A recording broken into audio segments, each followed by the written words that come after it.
நீ என் கையெழுத்து தப்பா இருக்குன்னு 2வது தடவை வந்து கையெழுத்து வாங்க முயற்சி பண்ணல.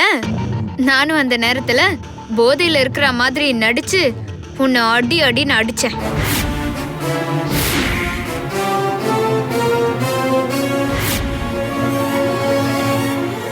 ஆனா நீ இனிமே என்கிட்ட கையெழுத்தே வாங்க முடியாதுன்னு தெரிஞ்சுக்கிட்டு நீயே ஒரு போலி பத்திரத்தை ரெடி பண்ணி ஏன் கையெழுத்த நீயே போட்டு ஏமாத்த பாக்குற, அப்படித்தானே?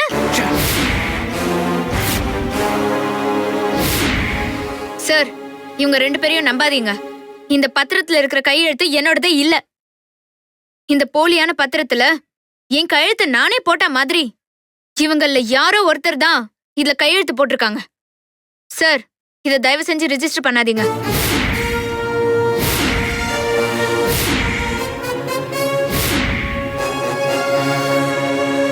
மதன், உன் பொண்டாட்டி ஏதோ சொல்லுது, நீ வேற ஏதோ சொன்ன.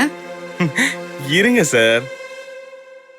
என்ன பூமிகா, நேத்து நைட்டு என் பேர்ல சொத்து இருக்கு, என் தாய் வீட்டு சொத்து, அது இனிமே உங்க பேர்லயே இருக்கட்டும்னு சொல்லி என்னோட பேருக்கு நீயே பத்திரம் எழுதி கையெழுத்து போட்டு கொடுத்தியே.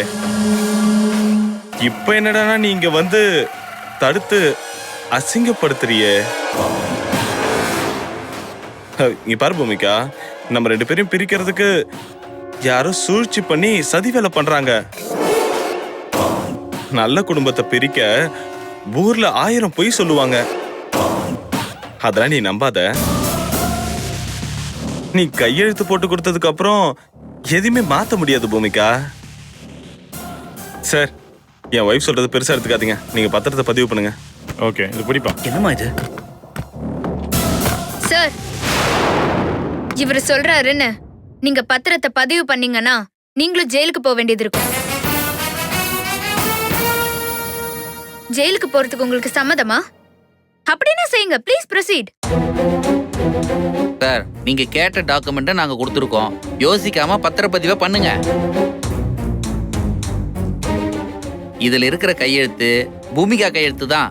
அவ போட்டதுதான். கையெழுத்து போட்ட பிறகு பத்திரம் தான் செல்லுபடி ஆகுமே தவிர வாயில சொல்றது எங்குமே செல்லுபடி ஆகாது.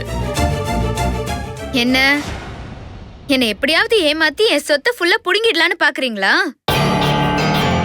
அது என் உயிர் இருக்கிற வரைக்கும் நடக்கவே நடக்காது. சார், நான் என் புருஷன் மேல இப்போ ஒரு கம்ப்ளைண்ட் எழுதி தரேன். நீங்க அத ஃபாரன்சிக் டிபார்ட்மெண்ட்டுக்கு அனுப்பிச்சு வேணா செக் பண்ணிக்கோங்க. அப்ப தெரியும் உங்களுக்கு இது ஏன் கையெழுத்து இல்ல, போலியான கையெழுத்துன்னு. இந்த பாரு பூமிகா, இது உன் கையெழுத்தா வேற ஆள் கையெழுத்தான்னு ஆர்கியூ பண்ற இடம் இது இல்ல. இத தடுக்கிற உரிமையும் உனக்கு கிடையாது. இது சிவில் கேஸ். எதுவா இருந்தாலும் கோர்ட்ல போய் பேசிக்க.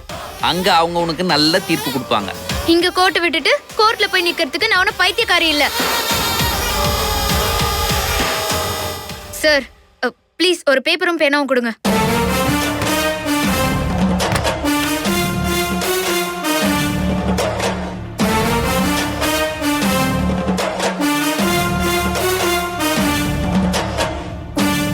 இத பாருங்க. அந்த ஃபைல் கொடுப்பா.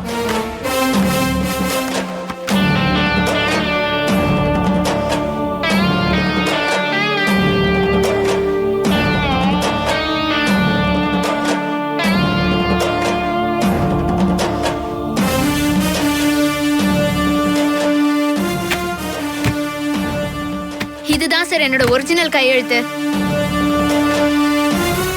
இந்த பத்திரத்துல இருக்கிறதுக்கும் ஏன் கையெழுத்துக்கும் நிறைய வித்தியாசம் இருக்குல்ல சார்? சத்தியமா சொல்றேன், இது இவங்களே போட்ட கையெழுத்து தான்.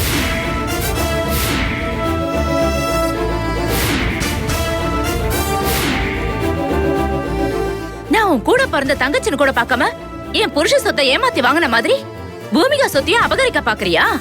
ஏன் உனக்கு இந்த மாதிரி புத்தி? நீ திருந்தவே மாட்டியா? மனுஷனா பிறந்தா கொஞ்சம் மனசாட்சியே வேணும். அம்மா சொன்ன மாதிரி நீங்க இன்னும் அப்படியே தான் இருக்கீங்களே.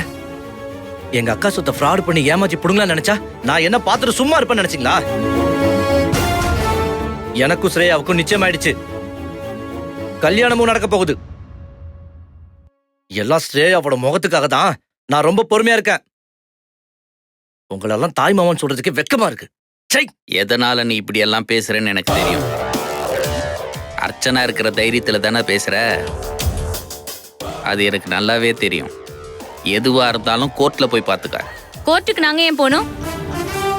நீங்க 3 பேரும் தான் கோர்ட்ல இருந்து ஜெயிலுக்கு போக வேண்டியிருக்கும். சார், நீங்க பத்திரத்தை பதிவு பண்ணுங்க சார். வர்றதெல்லாம் நான் பாத்துக்கிறேன்.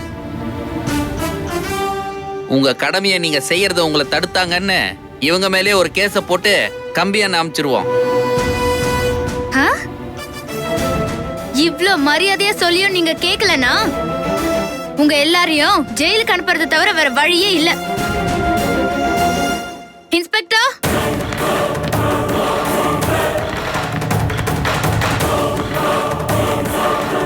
வாங்க மேடம்.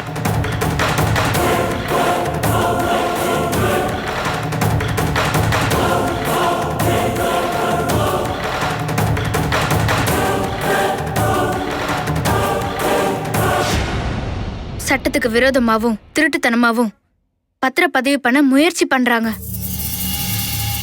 அந்த குற்றத்துக்காக இவங்களை அரெஸ்ட் பண்ணுங்க மேடம். மேடம், ஒரே ஒரு நிமிஷம், நாங்க கொஞ்சம் தனியா பேசணும். வா மதன்.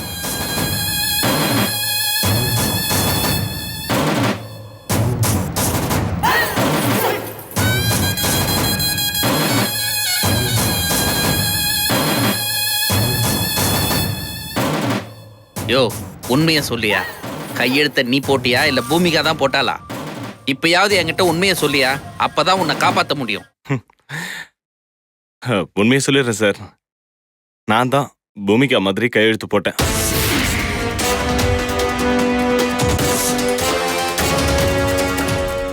யோ, ஏன் அந்த மாதிரி பண்ணி தொலைச்ச? அப்புறம் ரதி கிடைக்க வேணாமா? ஆட பாவி, செய்யறதையும் செஞ்சுட்டு என்னையும் உன் கூட கூட்டு சேர்த்துக்கிட்ட. இப்ப என்ன பண்றது? ஏதாவது சமாளிங்க. சமாளிப்போம், வா. போ, வந்து வாச்சாம்பாரு எனக்குன்னு.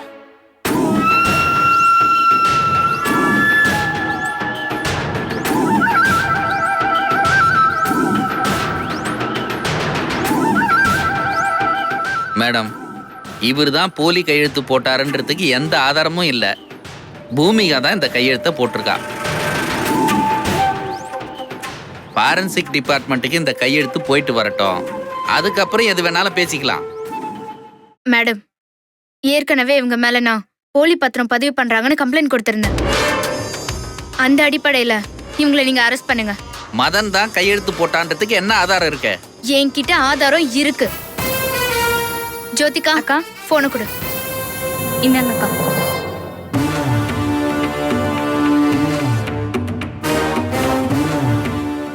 இது பாருங்க.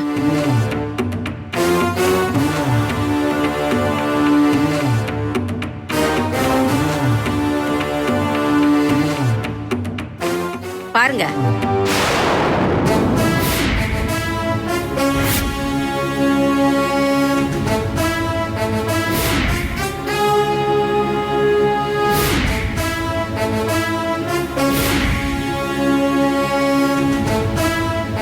இதுக்கு என்ன சொல்ல போறீங்க? நீங்க பண்ண திருட்டுத்தனத்துக்கு கையெழுத்து போட்டத இவங்களே கேமராவுல பதிவு பண்ணி வச்சிருக்காங்க. இப்ப ஆதாரத்தை காட்டுறாங்க. உண்மையை ஒத்துக்கிறீங்களா இல்லையா?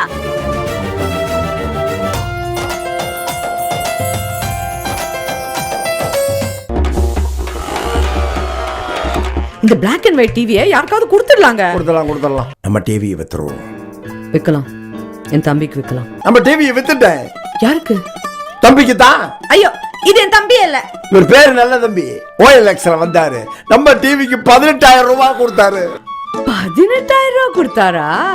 பொது நலன் கருதி வெளியிடுவோர் மெட்ராஸ் மீட்டர்.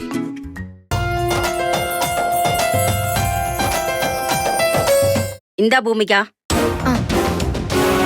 இந்த எவிடன்ஸ் எல்லாம் ஏற்கனவே என்னோட வாட்ஸ்அப்புக்கு பூமிகா அனுப்பிச்சாச்சு. யோ, திருட்டுத்தனமா கையெழுத்து போட்டதோட இல்லாம இப்படி கையும் களவுமா மாட்டிக்கிட்டியா? அவர் மட்டும் மாட்டல, நீங்களும் தான் மாட்டிக்கிட்டீங்க. கெடுவான் கேடு நினைப்பாங்கிற மாதிரி எங்களுக்கு எடுக்கணும்னு நினைச்சீங்க. இப்ப நீங்க மாட்டிக்கிட்டீங்கல்ல. அவரை ரெடி பண்ணி சொல்லி கொடுத்து என்ன அழிக்கிறதுக்காக தான் என் வீட்டுக்கு அவர் அமிச்சிங்கன்னு எனக்கு நல்லாவே தெரியும் மாமா. அதான் அவரை வாட்ச் பண்ணிட்டே இருந்தேன். அதுல நீங்களும் மாட்டிக்கிட்டீங்க. நான் அவரை வீட்டுக்குள்ள சேர்த்துக்கிட்டதே நீங்க அடுத்து என்ன நாடகம் நடத்த போறீங்கன்னு தெரிஞ்சுக்கதான். இனிமே நீ ஜென்மத்துக்கும் என் வீட்டு வாசப்படியை மிதிக்க முடியாது. என் குழந்தைய கேட்டு உன்னால உரிமை கொண்டாடவும் முடியாது. இந்த ஒரு ஆதாரத்தை வச்சு என் பக்கமே திரும்பி பார்க்காம இருக்க கோர்ட் ஆர்டர் வாங்கி வச்சிருக்கேன். மிஸ்டர் மதன், ஆள் மாறாட்டம் செஞ்சு கையெழுத்து போட்ட குற்றத்துக்காக உங்களை நான் அரெஸ்ட் பண்றேன்.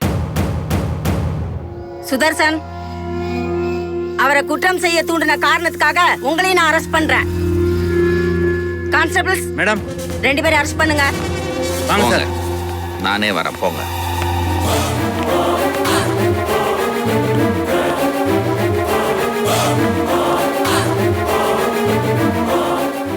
நீ ஏமா நிக்கிற?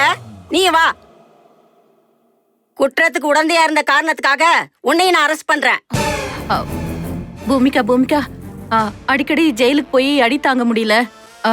என்ன மட்டும் விட்டுற சொல்லுமா. அடம் பிடிச்சா இங்கேயே அடி விழும், பரவாயில்லையா? எத்தனை தடவை ஜெயிலுக்கு போனாலும் திருந்த மாட்டேல்ல? வாமா. வாமா.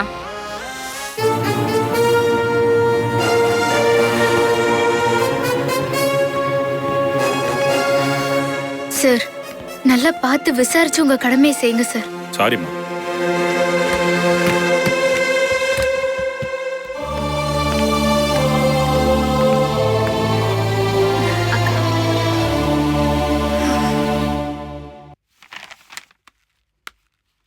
மேடம், இவங்களை கூட்டிட்டு அர்ச்சனா வந்திருக்கேன். மேடம் வந்திருக்காங்க, இவங்களை அங்க கூட்டிட்டு போங்க. வாங்க.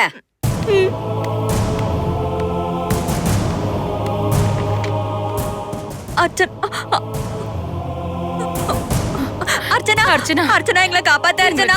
எங்களை காப்பாத்த அர்ச்சனா. அர்ச்சனா கையை விடுங்க. இல்ல, எங்களை நீ வெளியே கூட்டிட்டு போறேன்னு சொன்னாதான் உன் கையை விடுவோம், இல்லனா உன் கால்ல தான் கிடப்போம். என்ன பண்ற? எழுந்துக்கு போறியா இல்ல வார்டனை கூப்பிட்டுமா? இல்ல எழுந்துட்டேன். அர்ச்சனா, வார்டன் எங்களை நல்லா வாட்டி எடுத்துட்டாங்க. இப்பவாது நீங்க திருந்துட்டீங்களா இல்ல திருந்தின மாதிரி நடிக்கிறீங்களா? இல்ல சத்தியமா நாங்க திருந்திட்டோம். உங்க சத்தியத்தை நான் நம்பவே மாட்டேன். முத்து வந்து பேசினப்ப அர்ச்சனாக்கும் எனக்கும் ஜென்ம பகை, அதுக்கு ஒரு முடிவு கட்டாம நான் வெளில வர மாட்டேன், அர்ச்சனா ஒழிக்காம நான் ஓய மாட்டேன்னு சொன்னேன். ஆனா தங்கம்மா அத்தை வந்து உன்னை பார்த்தப்ப என்ன எப்படியாவது வெளில எடுங்கன்னு கெஞ்சிருக்க. ஆமா இவதான். நீ முத்து கிட்ட சொன்னதும் தங்கம்மா அத்தை கிட்ட சொன்னதும் முரண்பாடா இருக்கு. ஏன் இப்படி மாறி மாறி பேசுறீங்க? உனக்கு உண்மையிலே வெளில வரணும்னு ஆசை இருக்கா இல்லையா? அதை மட்டும் தெளிவா சொல்லு. ஐயோ, அது கேட்கதான் நான் இங்க வந்திருக்கேன். சொல்லு. இரு. அர்ச்சனா, இங்க பாரு ரோஜா, நம்ம பட்டதெல்லாம் போதும். இதுக்கு மேலயும் லாக்அப்குள்ள இருந்து நம்ம அடி வாங்க முடியாது. ஏதோ அர்ச்சனாவே மனசு வச்சு நம்மள வெளியே எடுக்க வந்திருக்கு. இனிமேலும் எதையும் மறைக்காம உண்மையெல்லாம் சொல்லிடு. சொல்லு. அர்ச்சனா, சிறை வாழ்க்கை என்ன சிந்திக்க வச்சிருச்சு. நான் திருந்தி வாழணும்னு ஆசைப்படுறேன் அர்ச்சனா. ஏதோ ஒரு கோவத்துலதான் முத்துக்கிட்ட அப்படி பேசினேன். அது தப்புன்னு தெரிஞ்சுதான் தங்கம்மா பெரியம்மா வந்து பார்த்தப்போ எப்படியாவது எங்களை வெளில எடுங்கன்னு நான் கெஞ்சினேன். இப்ப நீயே வந்து கேக்குற அர்ச்சனா, ப்ளீஸ் எங்களை நீதான் வெளில எடுக்கணும். ஆமா, எங்களை நீதான் வெளியில எடுக்கணும். நீ சொல்றது என்னால நம்பவே முடியல. என்னை ஏமாத்தி பேசி வெளியில வர திட்டம் போட்டிருக்கீங்கன்னு நினைக்கிறேன். இல்ல அர்ச்சனா, நான் சொல்றதெல்லாம் சத்தியமா உண்மை. ப்ளீஸ் எங்களை வெளியில எடுத்துரு, ப்ளீஸ். ஒரு மாசம் நான் கூட இருக்கேன். நான் எப்படி நடந்துக்கிறேன்னு பாரு. ஆமாமா. அவ ஏதாவது தப்பு பண்ணானா அவ குழந்தை பிடிச்சு வெளியில தள்ளிடு. இவள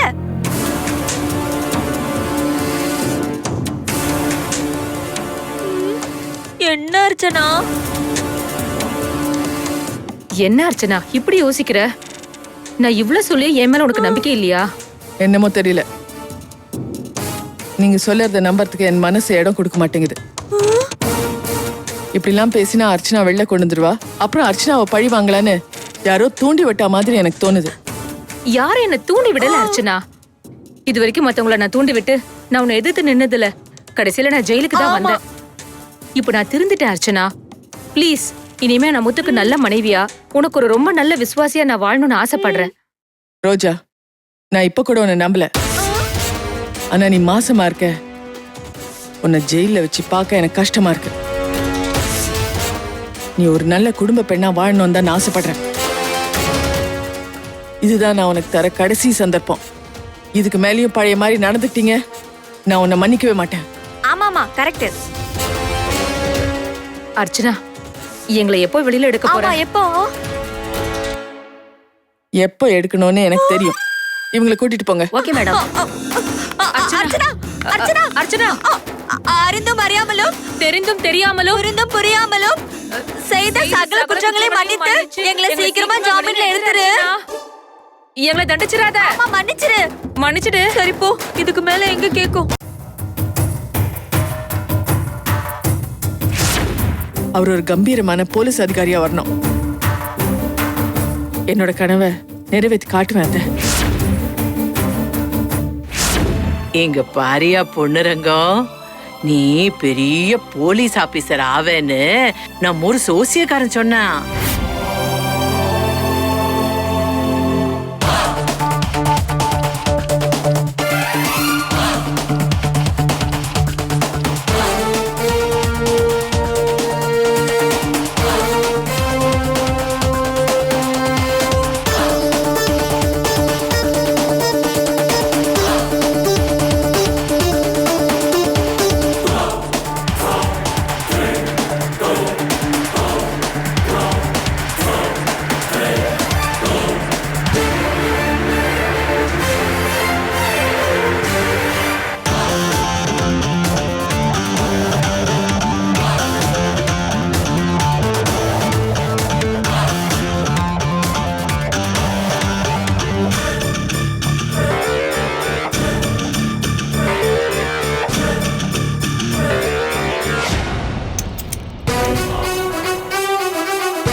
ஆத்தா, என் வாழ்க்கையில் ஒரு பெரிய மாற்றம் வந்துருச்சு ஆத்தா. இப்ப நான் ஒரு பெரிய போலீஸ் ஆபீசர் ஆயிட்டேன். இதை நேர்ல பாக்குறதுக்கு நீ இல்லையேன்னு எனக்கு ரொம்ப வருத்தமா இருக்குது. என்னோட வாழ்க்கையில இந்த மாற்றத்துக்கு காரணமே அர்ச்சனாதே ஆத்தா. அவளை நான் கல்யாணம் பண்ணிக்கிட்டதுக்கு நீயும் ஒரு காரணத்தே. ஒரு நல்ல மனைவி எனக்கு கட்டி வச்சிருக்கிற ஆத்தா. அர்ச்சனா எனக்கு ஒரு அற்புத விளக்கு மாதிரி தான் தெரியுற ஆத்தா. எப்பையும் என் கூடவே இருந்து என்னை வழி நடத்தி என்னை எம்பூட்டு பெரிய போலீஸ் ஆபீசர் ஆக்கி என் வாழ்க்கையே பிரகாசமாக்கிட்டா. எப்பயும் நீ என் கூட துணையா இருக்கணும் ஆத்தா.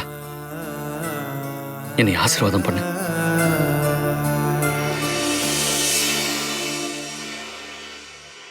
சின்னதா,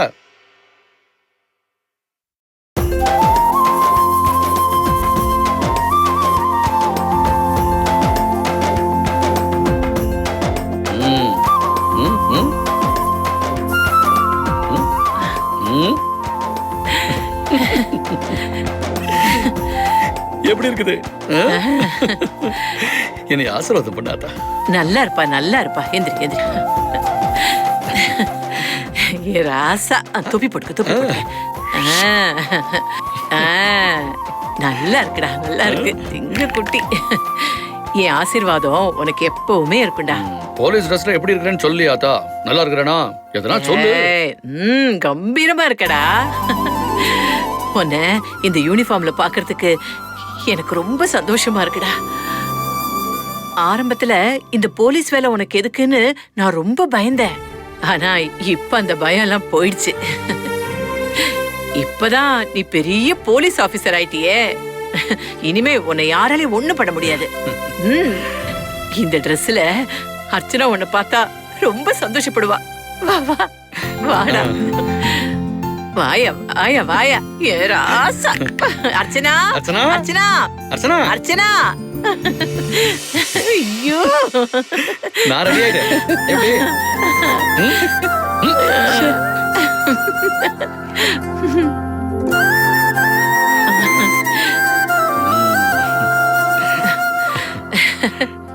நல்லா இருக்கால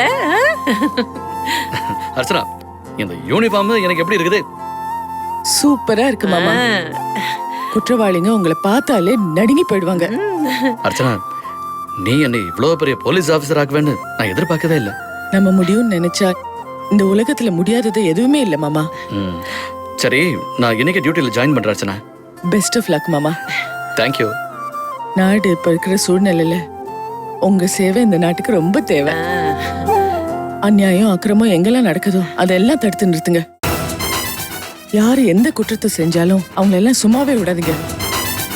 நாட்டுல குற்றங்கள்லாம் குறைஞ்சு ஜெயிலெல்லாம் பள்ளிக்கூடமா மாறணும். காந்திஜி சொன்ன மாதிரி நடுராத்திரில கூட பயம் இல்லாம பெண்கள் தனியா ரோட்ல நடந்து போனோம்.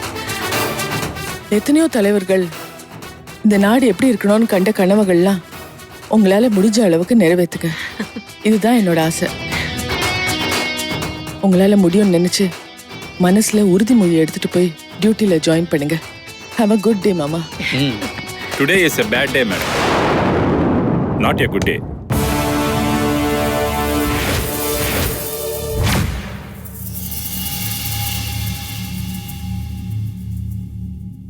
என்ன சொல்றீங்க? சாரி மேடம், உங்க ஹஸ்பண்ட் போலீஸ் உயர் அதிகாரி பதவி வகிக்கிறதுக்கு தகுதி இல்லாதவர் மேடம்.